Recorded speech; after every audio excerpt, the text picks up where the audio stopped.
Ruto says we'll give you 600 million. Hey, huyo ndio anafaa kuwa rais, But all the time, we don't ask, how did Ruto, get by 600 million to dish to a football team? How did Sonko make his 400 billion that he's promising? Nothing wrong with business. But supposing we were to even just assess, the business incomes that somebody has, I would assume that someone like Ruto is spending time giving solutions to Kenya instead of trading. But be as it may, 600 million, or I'll give every player 1 million, 5 million, whatever promise. Question again, where does this money come from?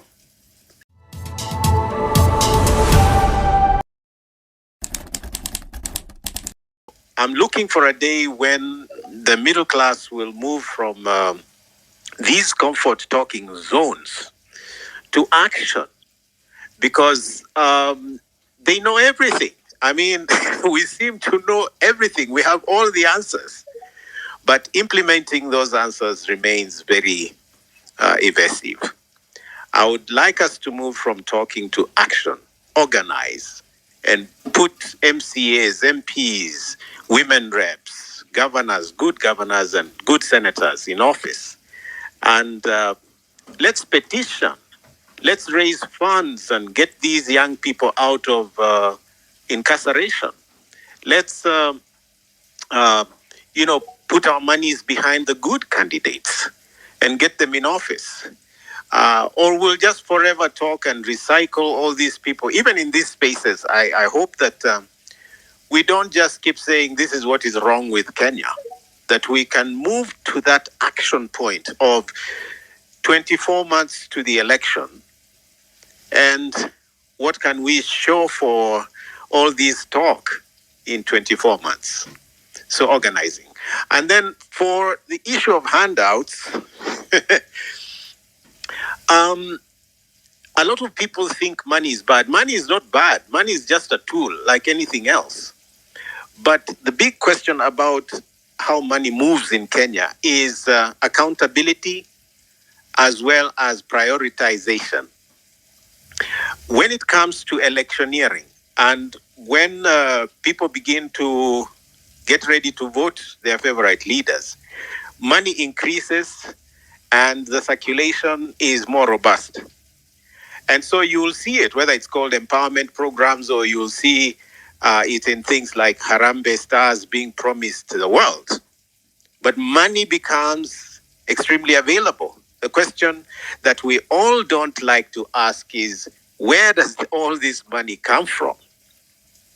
It's very easy to float figures and Kenyans get excited. Hey, Sonko has promised 400 million. Yeah, ni Sonko kweli is a big dude, rich guy, Ye ndio mwenyewe.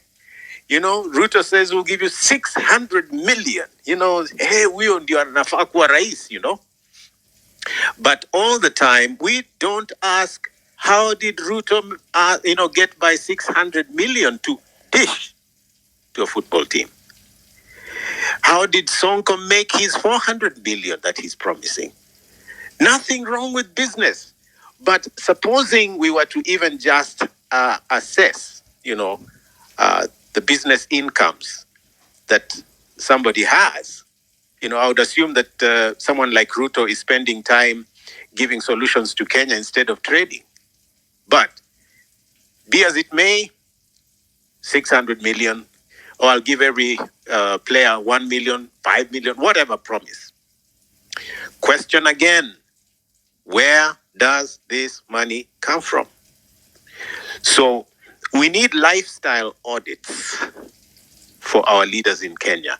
And Kenyans are fascinating. I even see fellow professionals just fascinated. Yeah, Harambee Stars is going to get money. Those of us that,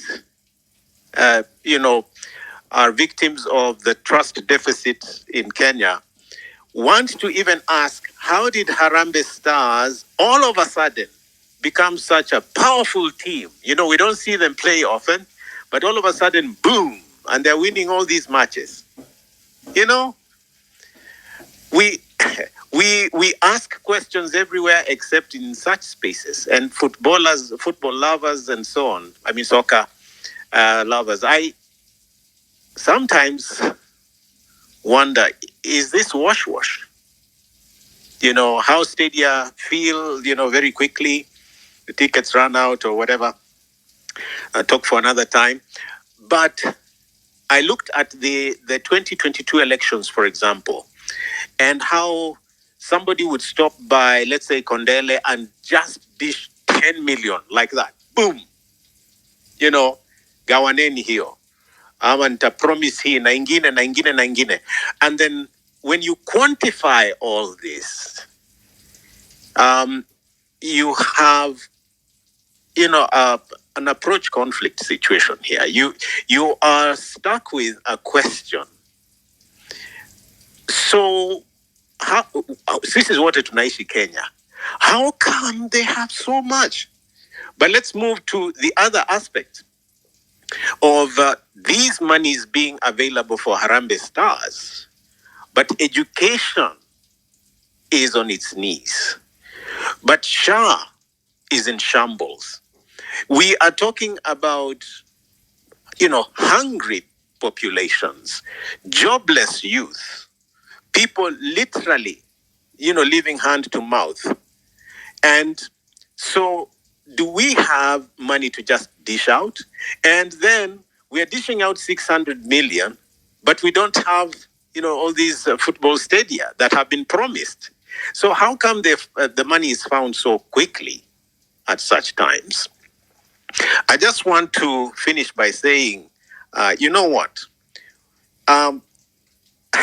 Hoodwinking Kenyans is so easy, especially when the election euphoria kicks in.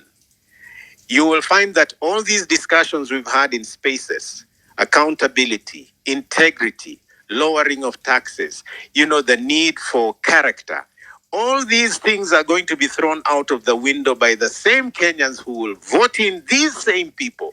And then 2027, we began crying again. So here is the time. We've talked enough. We've lost Gen Zs who fought for the struggle.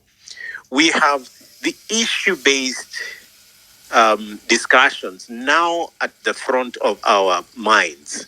Question: do we learn anything as Kenyans? Are we going to act differently? Are we going to act differently? We know all the right things. Can we act right? So thank you so much for the opportunity. I hope that Hillary, you know, you can soon join us in 254 here. And for those of you that are in 254, I hope you can join me on Wednesday as I kick off officially. I've talked enough. You know that they locked me in 2022. They locked me out, but they cannot lock people out forever. So mine is not a new bid. I'm not like introducing something really strange to the Kenyans. I've been running for the last how many years? And so for 2027, it's only 24 months to go. I kick off officially on Wednesday. And so help me God. Karibuni nyote. Sante sana. That is